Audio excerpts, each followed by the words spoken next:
하나님께서는 우리를 구원하시기 위해서 구원의 역사를 준비하십니다. 지난 시간에는 구원의 역사가 어떻게 시작되는가 하는 것을 우리가 살펴봤습니다. 먼저 하나님께서 깨우십니다. 어떻게 깨우십니까? 고난을 통해서 우리가 일어나기를 원하십니다. 그래서 그 고난을 통해서 이 땅이 아니라 하나님을 바라보게 하고 하나님께 부르짖게 하고 그렇게 시작을 하십니다. 그것이 구원의 시작입니다. 그리고 이제 이스라엘 백성들을 구원하기 위해서 또 다른 일을 시작하십니다. 그게 뭔가 하면 사람을 준비하는 일입니다. 모세를 준비케 하십니다. 그 이야기가 이제 출애굽기 2장부터 시작이 됩니다. 이제 모세의 얘기가 시작이 되는 겁니다.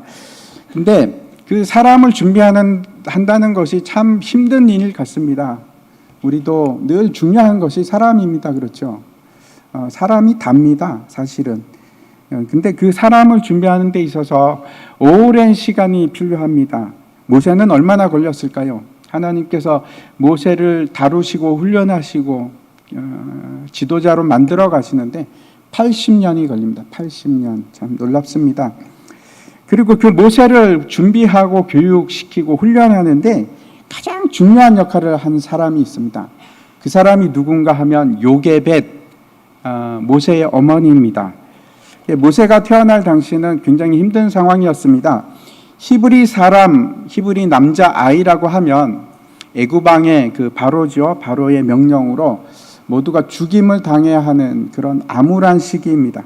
지난 시간에 우리가 이제 살펴봤듯이 그 히브리 사람들의 자손이 점점 많아지자 그 바로 왕이 했던 정책이 있습니다. 첫 번째는 어떻게 합니까? 더 짐을 무겁게 합니다. 더 고역을 시키는 겁니다. 근데 그게 제대로 먹혀들지 않습니다. 그렇게 하면 좀 인구가 줄 알았는데 더 많아졌습니다. 그래서 두 번째 했던 정책이 있습니다. 어떻게 합니까? 산파들을 조정합니다. 산파들을 통해서 남자아이가 태어나면 죽이라 이렇게 명령을 했는데 이 일도 실패합니다. 산파들이 그 왕의 명령을 잘 협조하지 않는데 그 실패의 원인이 있었습니다. 그리고 나서 이제 왕이 바뀝니다. 같은 왕이 아니고 왕이 바뀌었습니다.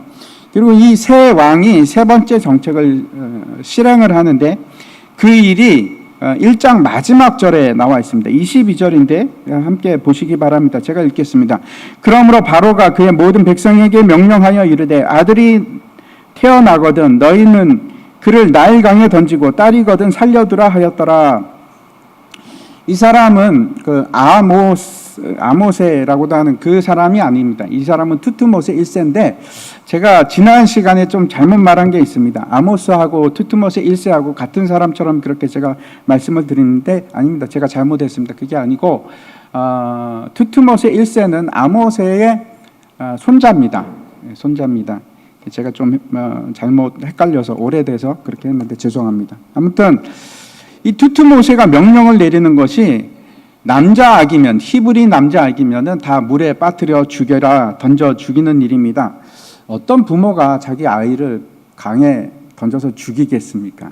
그렇지 않습니까? 여러분 같으면 그렇게 하시겠습니까?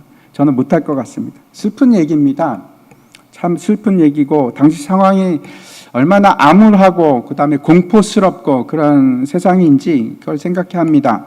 네, 오늘 1절 말씀 한번 보겠습니다. 2장 1절 말씀 한번 같이 읽겠습니다. 시작. 레위 가족 중 한 사람이 가서 레위 여자에게 장가들어. 이 사람이 누군가 하면 모세의 아버지입니다. 그 아버지가 아므람이고 그 아내 이름이 요게벳입니다. 둘 다 레위인인데 이 아므람은 어떤 사람인가 하면 야곱의 12아들을 아시죠? 그 넷째가 이제 레위인데 그 레위의 손자가 아므람입니다. 그 아들이 고핫이고 아들이 몇 명이 있습니다. 근데 그 중에 하나가 고핫이고 고핫의 첫 번째 아들이 아므람인 것 같습니다. 첫 번째는 좀 명확하지는 않습니다. 그래서 이게 따져보면은 레위, 고핫, 아므람, 모세. 그래서 실질적으로 모세가 출애굽할 때 창세기 15장에 하나님께서 말씀하신 그 말씀 그대로 정확하게 4대 만에 가나안 땅을 향해서 출발하게 됩니다. 하나님의 말씀은 이렇게 이루어집니다.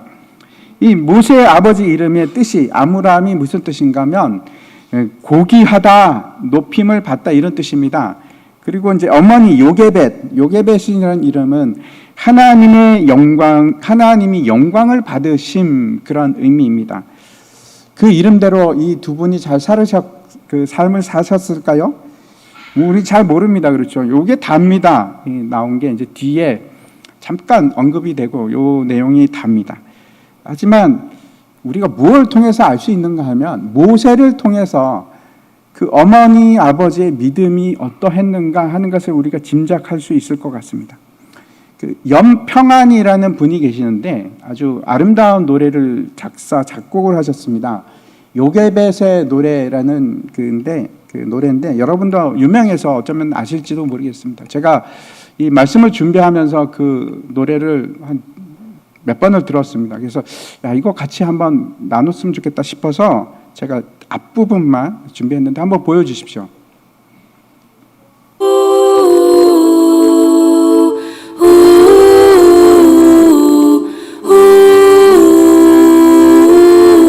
저 가사를 한번 잘 생각해 보시기 바랍니다.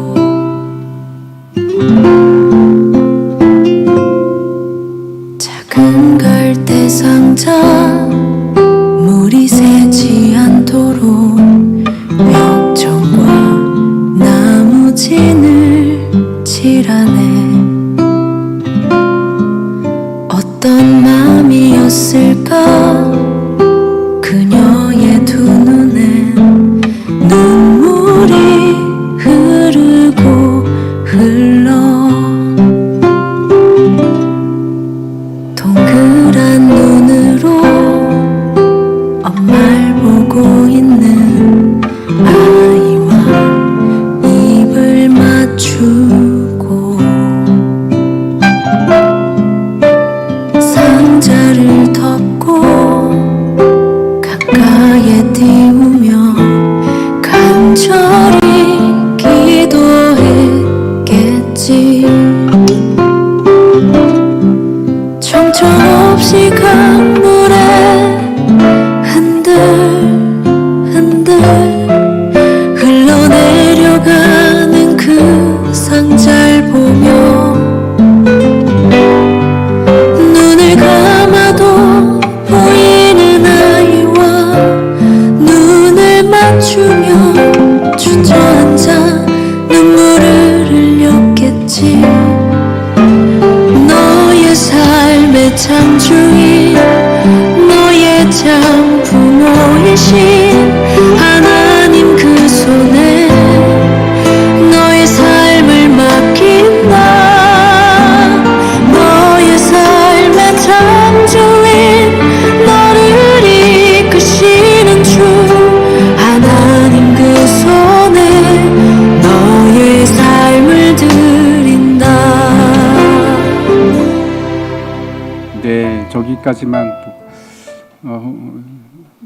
나중에 한번 그 유튜브 찾아서 한번 끝까지 한번 보시기 바랍니다. 참 가사가 좋습니다. 왜 바로는 그냥 굳이 아이들 그냥 죽이면 될 텐데 왜 나일강에 던지라고 했을까요? 여러분 뭔가 좀 왜 그랬을까? 왜 죽이는 방법을 나일강을 택했을까? 그런 생각이 들지 않으십니까? 그 고대 이집트 문서들을 보면은 그 나일강의 신이 하피라는 신입니다. 근데 그 나일강의 신 하피는 무엇과 이제 관련이 있는가 이렇게 생각을 했는가 하면 나일강이 얼마나 범람하는가와 관계가 있다고 생각을 했습니다. 그래서 나일강이 조금만 범람하면 안 됩니다. 그러면은 땅이 안 좋아집니다. 그래서 적당히 너무 많이 범람을 하면은 홍수가 지는 것이고 적당히 나일강이 범람을 해야 되는데 그러면 어떻게 하겠습니까? 하피에게 기도를 해야 됩니다. 하피 신에게 적당히 범람게 해달라고. 이제 그 범람하는 것이 하피가 이게 방문하는 것이다 이렇게 생각을 했다고 합니다. 이제 이집트의 농사는 이집트의 풍요로움은 무엇으로 결정이 되는가 하면 이 하피입니다. 그래서 사람들이 하피에게 기도만 했을까요? 아닙니다. 문서에 보면 하피에게 희생 제물을 바치는 겁니다. 살아있는 제물을. 왜? 풍요를 위해서. 투투모세 1세가 왜 강에다 던지라고 했을까요? 일석이조입니다. 하나는 히브리인들을 줄일 수 있고 또 하나는 제물로 바쳐서 풍요도 기원하는 그런 목적입니다. 이스라엘 역사에도 보면은 그 끔찍한 일들이 있는데 이스라엘 사람들이 가나안 땅에 갔을 때 몰렉 제사를 드립니다. 이 몰렉 제사라는 것은 어떤 건가 하면 가나안의 그 풍습을 쫓아서 몰렉 신에게 자기 아들을 바치는 겁니다. 불 속에 자기 아들을 바치는 일입니다. 근데 그걸 많이 했을까요? 네, 굉장히 많이 합니다. 심지어는 왕실에서도 합니다. 자기 아들을 바치는 겁니다. 제가 이제 앞에서 어떤 부모가 자기 자식을 강에다가 바칠까요? 던질까요? 제가 그렇게 질문하지 않았습니까? 많은 사람이 그렇게 합니다. 많은 사람들이 자기 자식을 강에 던집니다. 왜? 잘 살고 싶어서, 풍요롭게 되고 싶어서. 그때만 그럴까요? 아니요, 지금도 그렇습니다. 지금도 던집니다. 부모들이 자식을 강에다가 던집니다. 그 나일강이 상징하는 것이 뭔가 하면 부요함입니다. 지금으로 얘기하면 돈입니다.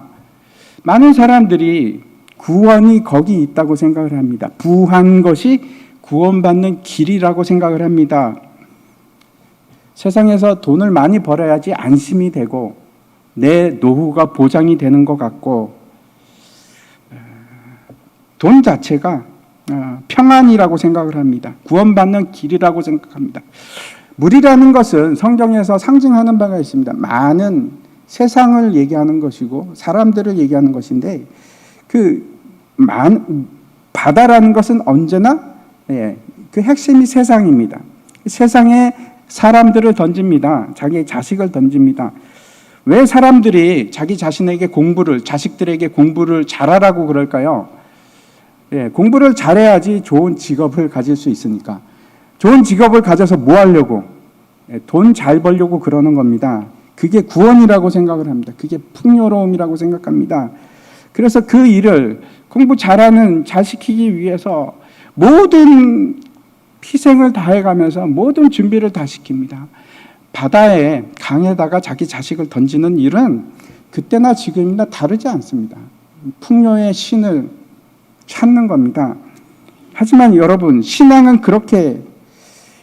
대해서는 그렇게 하질 않습니다. 그게 안타까운 겁니다. 진짜 구원을 주시는 것은 돈이 아니고 하나님입니다. 그렇죠?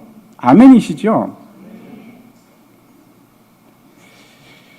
근데 어떻게 생각을 하는가 하면 신앙은 여유가 생기면 때가 되면 어떻게 되겠지. 그때 할 수 있다고 생각합니다. 오해입니다. 그렇지 않습니다.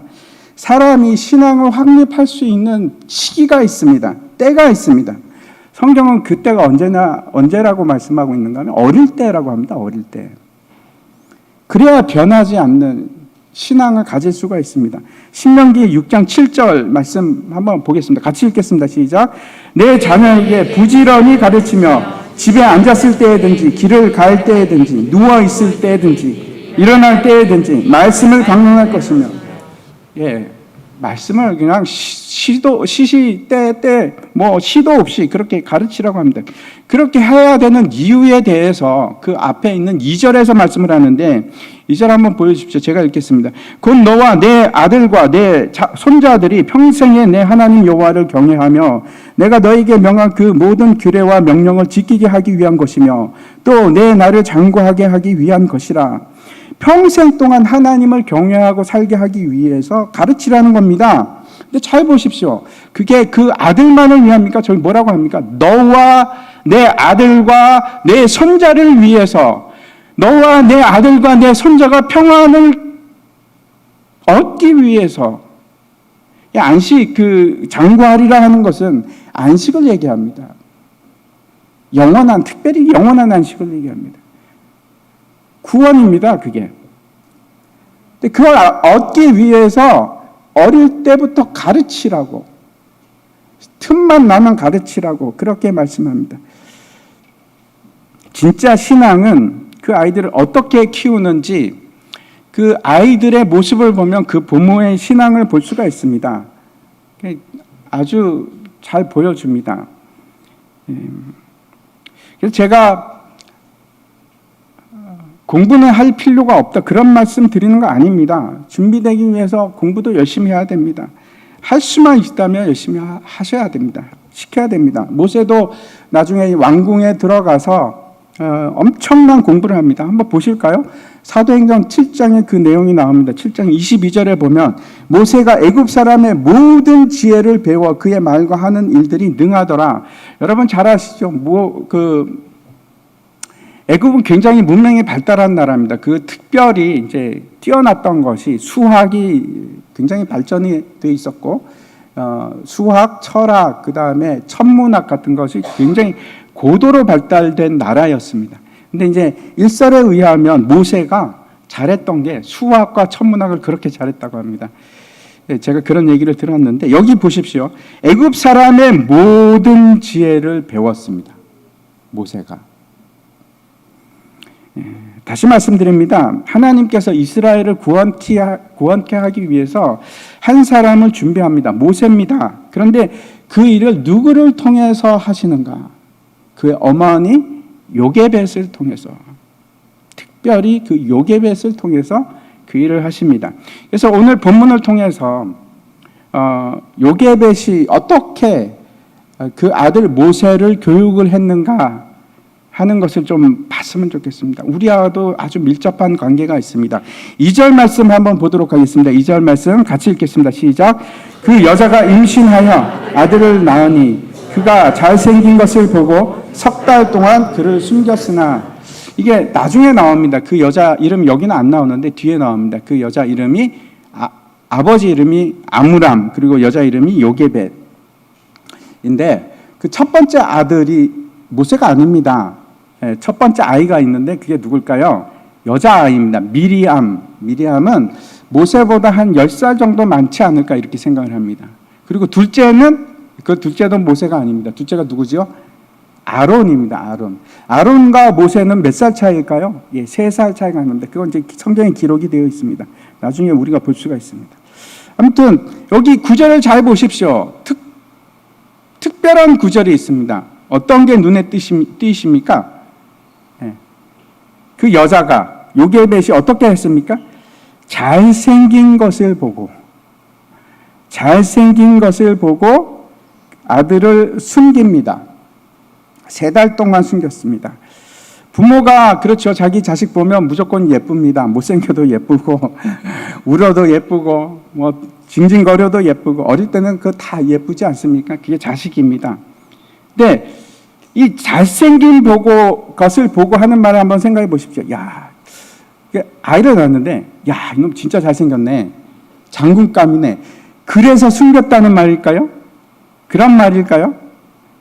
야, 이거 외모가 보통이 아닌데 너무 아까워. 죽이려니까 너무 아까운 것 같아. 그래서 안 죽였다는 얘기입니까?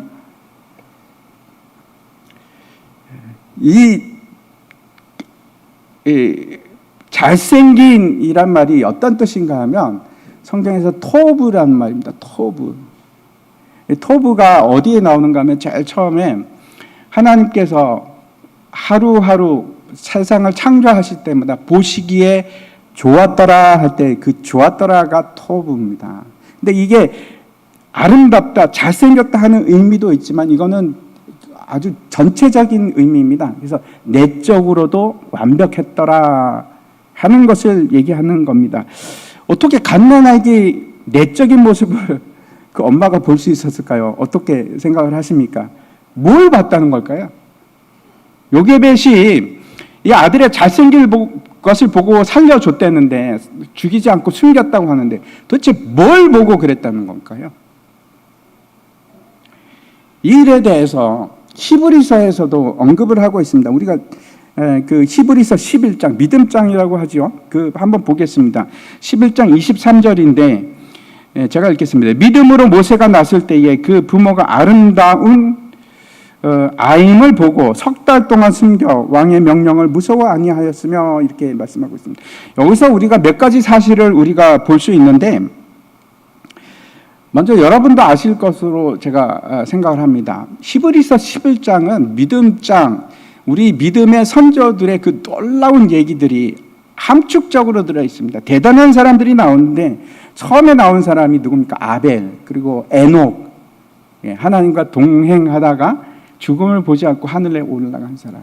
그 노아, 그리고 나온 사람이 아브라함이 나오고 이삭이 나오고 야곱이 나오고 요셉이 나오고 모세도 나오고, 그런 우리가 그냥 이름만 들어도 야 대단하다 생각하는 그런 사람들이 나옵니다. 근데 정말 놀랍게도 저 23절을 보십시오. 그 믿음장 중에서 누구의 이름이 들어가는가?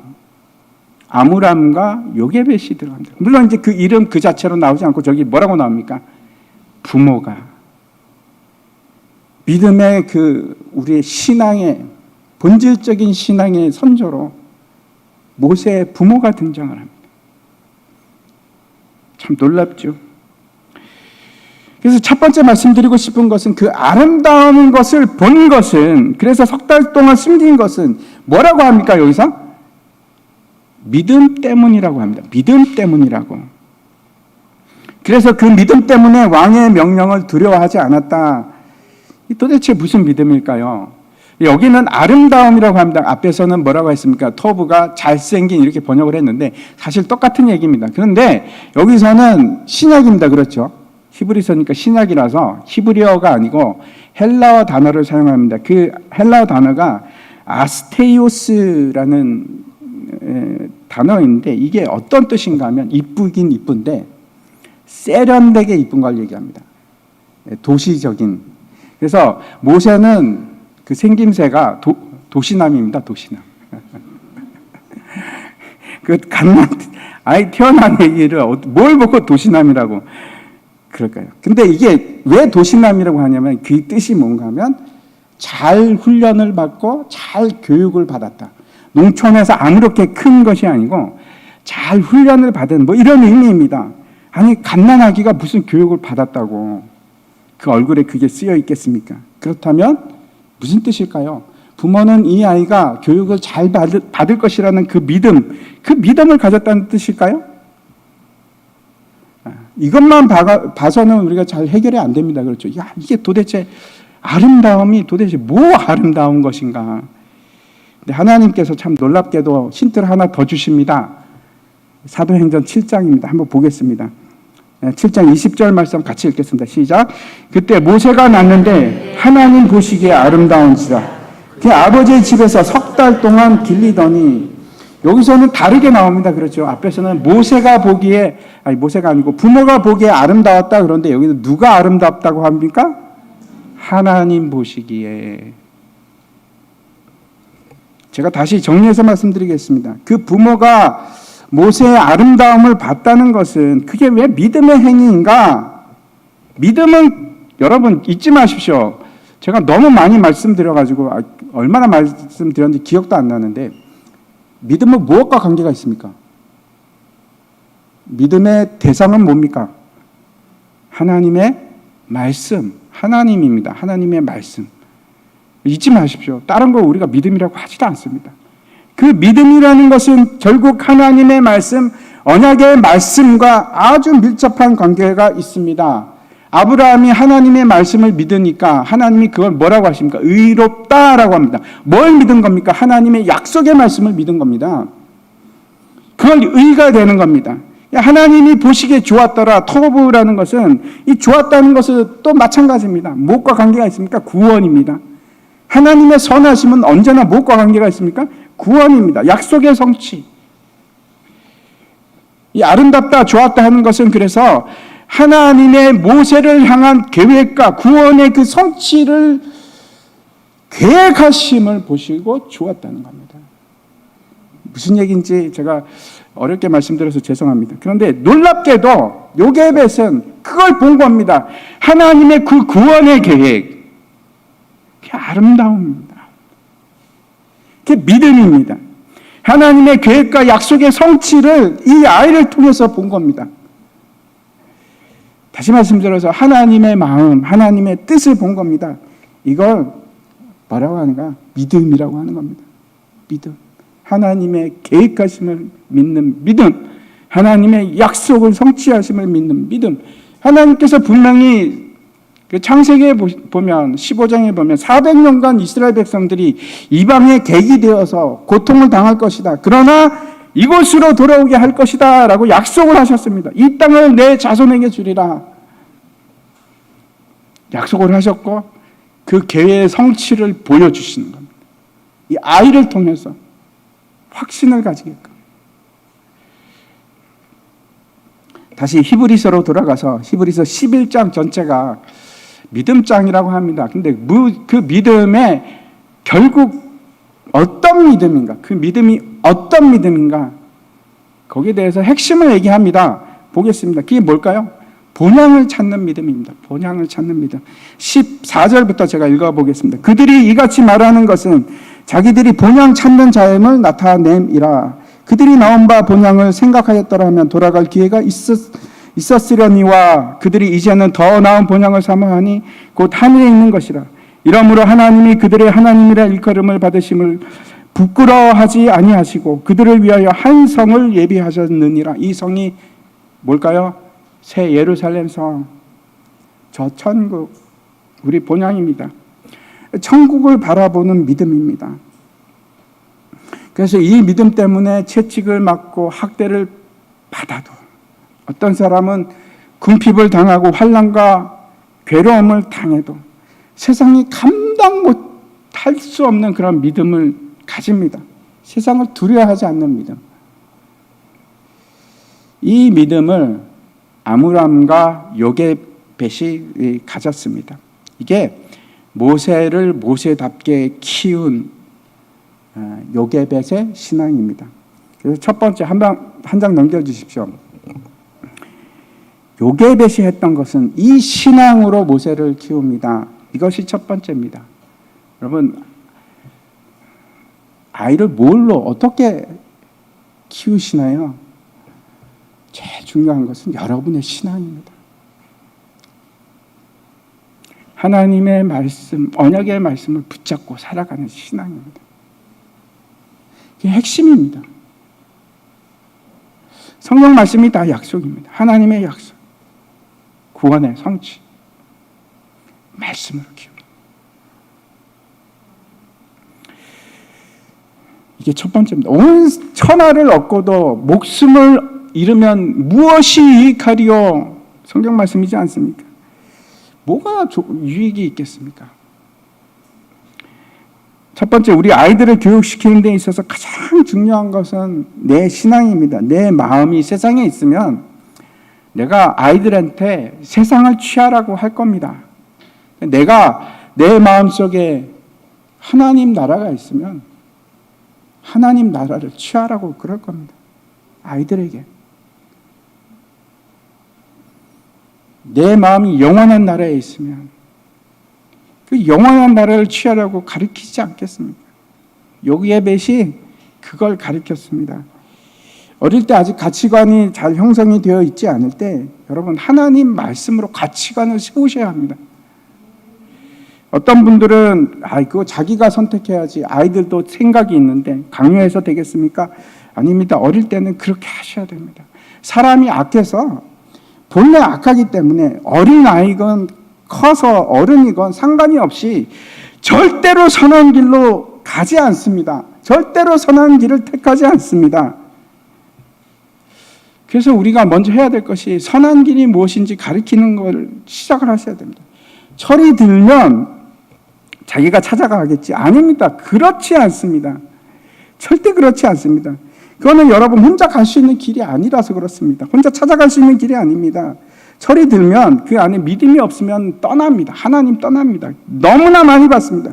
머리가 커지면 그때 되면 되겠지. 안 됩니다. 아무리 그 다음에 신앙을 집어넣으려고 해도 들어갑니까? 여러분 경험 있으시죠?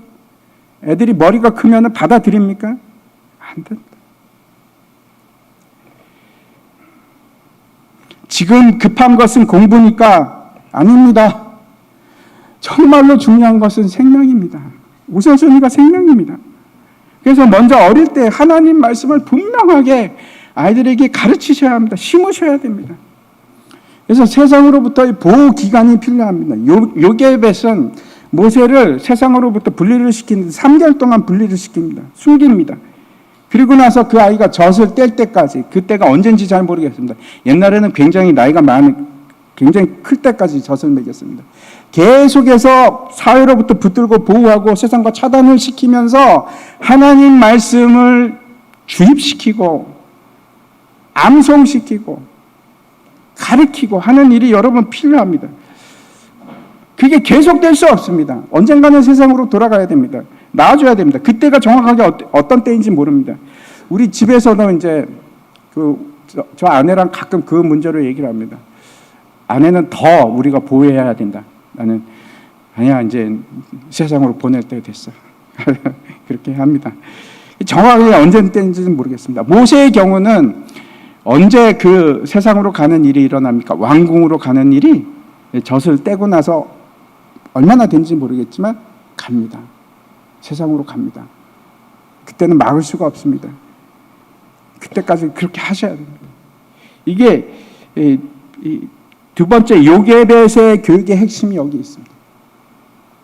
신앙으로 첫 번째가 여기 핵심이 있습니다. 두 번째 보도록 하겠습니다. 두 번째는 요게벳의 교육의 핵심이 어디에 있는가 하면 정체성에 있습니다. 사도행전 7장 23절 말씀 한번 보겠습니다. 같이 읽겠습니다. 시작. 나이가 40이 되매 그 형제 이스라엘 자손을 돌볼 생각이 나더니 모세는 명확하게 자기가 어떤 사람인지 어떤 일을 해야 되는 자인지를 분명하게 아는 사람입니다. 내가 이집트 사람인지 아니면 히브리 이스라엘 사람인지 잘 모르겠어. 그런 제3지대 아이가 아니고 너무나 분명하게 아는 사람입니다. 나는 히브리 사람, 나는 이스라엘 사람이야. 그리고 자기가 해야 되는 일이 뭔지 압니다. 나는 구원하는 일을 해야 돼. 목적이 분명한 사람입니다. 세상은 그런 걸 목적이라고 하지 않죠. 의사가 돼야 돼. 건축가가 돼야 돼. 그걸 목적으로 삼습니다. 아닙니다. 그 이전에 하나님께서 우리에게 주신 목적이 있습니다. 교포들 보면 외국에 가서 이제 1세대가 지나면 2세대가 가면 한국을 잊기 시작합니다. 제가 이렇게 보니까 저희 친척들도 꽤 많이 있는데 다 그 2세는 한국말을 못합니다. 한 명만 빼고. 특히 이제 잘 사는 나라로 가면 더더욱 그 나라 사람이 되려고 하는 것 같습니다. 미국 사람이 되고 싶은 겁니다. 한국 사람보다는 미국 사람이 되고 싶은 겁니다.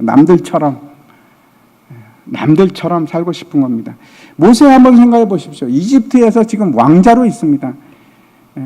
부를 누리고 있습니다. 왕궁에서 그렇게 살아가는 사람인데 이집트 사람이 되고 싶겠습니까? 아니면 그 천한 노예 계급인 히브리 사람이 되고 싶겠습니까? 당연히 이집트 사람이 되고 싶지 않겠습니까? 근데 모세가 기가 막힌 게 그렇지 않습니다. 자기 정체성을 누구라고 생각하느냐? 나는 이집트 사람이 아니고 히브리 사람. 너무나 분명한 정체성을 가지고 있습니다. 히브리서 11장 말씀 한번 보시기 바랍니다. 제가 읽겠습니다. 믿음으로 모세는 장성하여 바로의 공주의 아들이라 칭함받기를 거절하고 도리어 하나님의 백성과 함께 고난받기를 잠시 죄악의 낙을 누리는 것보다 더 좋아하고 모세는 자신이 하나님의 백성임을 너무나 잘 알았을 뿐만 아니고 그래서 오히려 이집트 왕자로 살아가는 것보다 왕자보다 비천한 노예의 삶을 히브리 사람으로 천대받는 삶을 더 좋아했다. 기가 막히지 않습니까? 누구 때문에 그렇습니까? 요게벳 때문에 그렇습니다. 요게벳 때문에 그렇습니다. 어릴 때부터 그렇게 교육을 시켰습니다. 너는 하나님의 백성이고 너는 하나님의 백성이고 너는 언젠가 이스라엘 백성들을 구원해야 돼. 그 정체성을 분명하게 교육을 했습니다. 사장에 보면은 좀 이해할 수 없는 얘기가 나옵니다. 어떤 건가 하면 모세가 이제 하나님 말씀 따라서 애굽으로 갑니다. 근데 가는 길 도중에 일어난 일인데 숙소에서 하나님께서 모세를 죽이려고 그러는 겁니다. 놀랍지 않습니까? 근데 그때 이제 왜 그렇게 죽이려고 했는가? 그 아들 때문입니다. 아들이 8일이 지났는데 할례 받을 때가 지났는데도 불구하고 모세가 할례를 행하지 않았기 때문에 그래서 죽이려고 합니다. 그래서 그 아내 십보라가 너무 놀래가지고 너무 놀랐고, 십보라는 예수 믿는 사람이 아니었습니다. 미디안 제사장의 딸입니다. 아무튼 그 십보라가 너무 놀래갖고 칼을 들고 와가지고 그 아들의 표피를 자릅니다. 그리고 할례를 행합니다. 그리고 모세를 향해서 뭐라고 하는가 하면, 당신은 참으로 내 피난편 이로다. 이게 무슨 말입니까? 당신은 이미 할례를 받은 사람입니다. 살려주십시오. 하나님한테 하는 얘기죠. 제가 무슨 말씀을 드리려고 하는가 하면, 모세는 분명히 할례를 받았을까요? 안 받았을까요? 받은 사람입니다. 받은 사람. 난지 8일 만에 할례를 받은 사람입니다. 누가 했을까요? 그 부모가. 그 서슬이 퍼런 남자아이를 낳으면 다 죽이라고 하는 그 끔찍한 상황에서 아므람과 요게벳은 그 아들 모세에게 할례를 행했습니다. 왜? 구분하기 위해서, 하나님의 백성으로 만들기 위해서, 그렇게 살도록 하기 위해서. 너는 달라. 너는 하나님의 자녀야. 너는 히브리 사람이야. 언젠가는 너를 통해서 하나님께서 일하실 거야. 세상 사람과 다르게 키운 겁니다. 이 일이 얼마나 중요한지 모릅니다. 여러분 그렇게 키우십니까? 세상 사람과 다르게 키우십니까? 분명한 하나님의 정체성, 하나님의 아들의 정체성을 가지도록 키우십니까? 어릴 때부터 너는 달라. 세상 사람과 다른 사람이야. 너 하나님의 백성이야. 너는 하나님의 아들이야. 너는 하나님의 딸이야. 그거보다 중요한 교육이 없습니다, 여러분.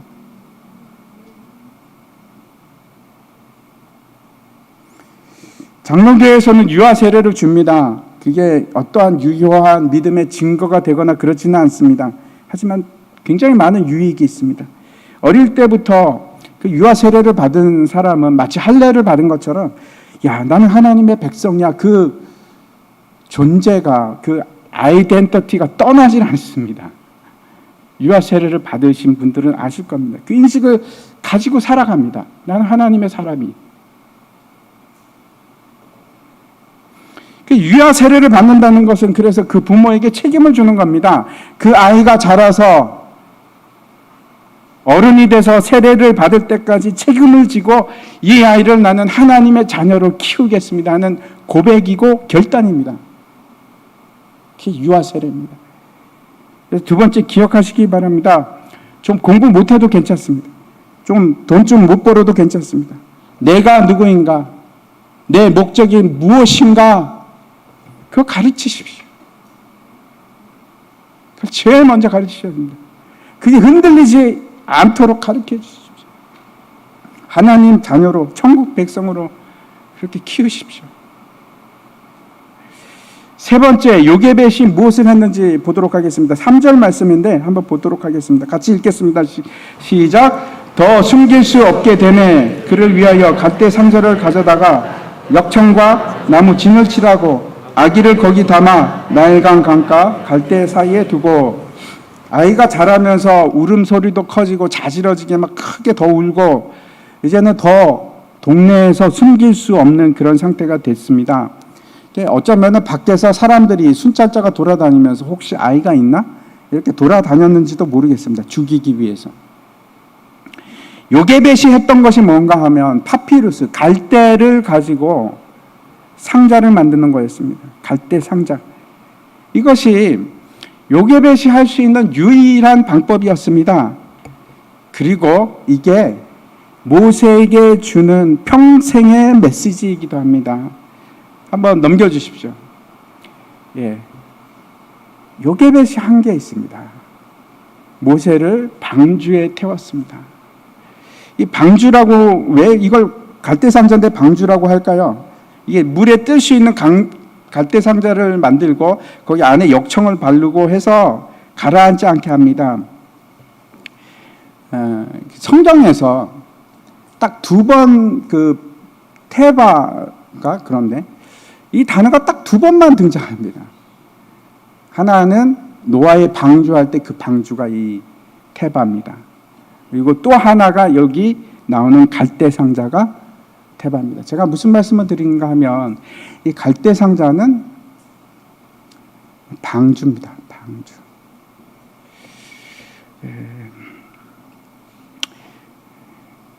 요게벳이 했던 것은 자기가 할 수 있는 것 다 합니다. 믿음은 그런 겁니다. 여러분, 아무것도 하지 않고 있는 것을 믿음이라고 하지 않습니다. 믿음은 언제나 최선을 다해서 사는 것입니다. 혼란 일으키지 마십시오. 내가 믿음은 하나님을 믿으니까 나는 가만히 있어도 된다. 그거 믿음이라고 하지 않습니다. 하나님의 모세를 향한 분명한 뜻을 보았기 때문에 요게벳은 움직입니다. 갈대 상자를 만듭니다. 마치 노아가 방주를 만들었듯이 하나님께서 이 아이를 통해서 역사하신 것을 분명히 확신했기 때문에 갈대 상자를 만듭니다. 믿음은 언제나 행함을 낳게 합니다. 그래서 야고보 사도는 이렇게 얘기합니다. 믿음, 행함이 없는 믿음은 죽은 믿음이라고 합니다. 죽은 믿음. 믿음이 있었기 때문에 아브라함은 갈 바를 알지 못하고 길을 떠납니다. 믿음이 있었기 때문에 노아는 방주를 만듭니다. 다 히브리서 11장에 나오는 얘기들이죠. 다니엘 한번 생각해 보십시오. 다니엘은 믿음이 있었기 때문에 하나님께서 그 포로들을 70년 만에 다시 돌이킬 것을 알고 있었기 때문에 믿음으로 기도합니다. 믿음의 사람들은 가만히 있지 않습니다. 사도 바울은 로마에 자신이 복음을 전할 것을 믿었기 때문에 담대하게 죽을 줄 알면서도 예루살렘을 향해서 걸어갑니다. 믿음은 기도하게 하고 믿음은 나아가게 합니다. 믿음은 하늘을 바라보게 합니다. 가만히 있지 않습니다. 요게벳이 하나님을 믿음으로 갈대 상자를 만듭니다. 방주를 만듭니다. 똑같은 단어입니다. 성경에서 유일하게 여기서 얘기하는 방주가 여기 나옵니다. 요게벳뿐만 아니고 또 누가 방주를 만들었습니까? 노아가 만들었습니다. 근데 방주가 뜻하는 것은 너무나 명백합니다. 처음부터 성경은 끝까지 그 내용이 하나님의 구원 계획과 그 일의 성취로의 우리에 대한 초대입니다. 너도 동참하라.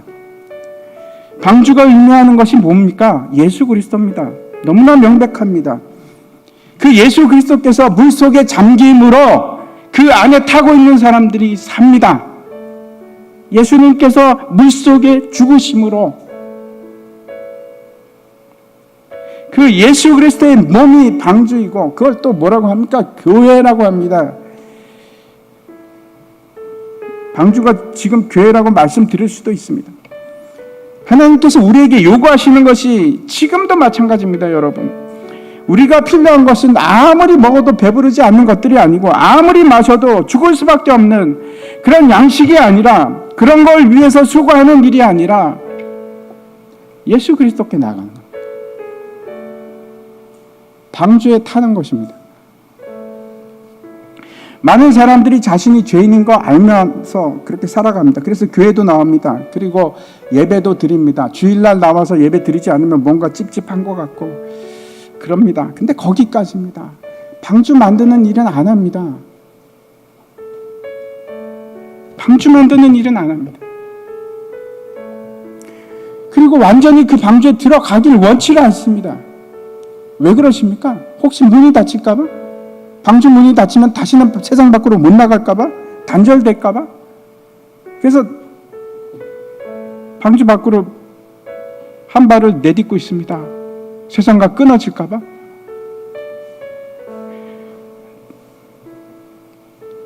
두려움에 발을 걸치고 살아갑니다. 여러분, 요게벳은 방주를 만들고 그 방주의 모든 것을 거기 다 겁니다. 완전히 모세를 거기에 맡깁니다. 앞에 제가 동영상 그 요게벳의 노래 여러분 보셨죠? 방주가 우리에게 주시는 메시지가 있습니다. 여러분, 방주만이 안전합니다. 다른 것은 아닙니다. 세상 눈으로 보면 아무것도 아닌 것 같죠? 방주가, 갈대상자가 아무것도 아닌 것처럼 보이십니까? 요게벳은 3달 동안 모세를 숨기다가 그리고 모세를 방주에 태웁니다. 이건 아주 굉장히 상징적입니다. 노아의 때도 마찬가지입니다. 은혜의 기간이 있습니다. 은혜의 기간. 방주에 탈 수 있는 기간이 있습니다. 근데 그 기간이 끝나면 끝입니다. 더 이상 탈 수 없습니다. 그 다음은 심판입니다.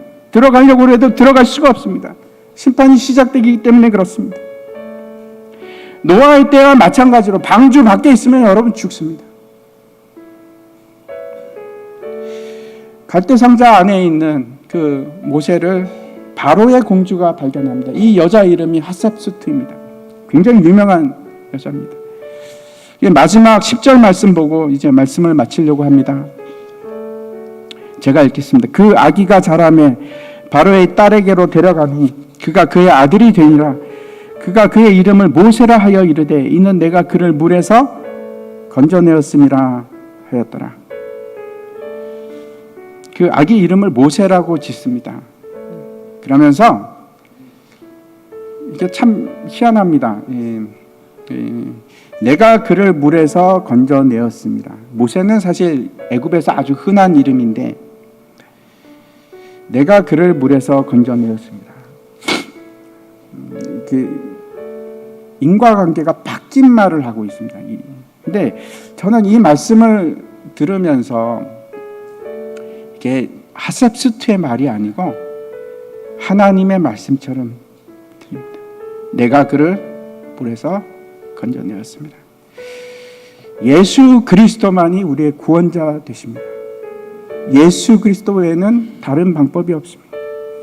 글로 들어가셔야 합니다. 다른 길은 없습니다.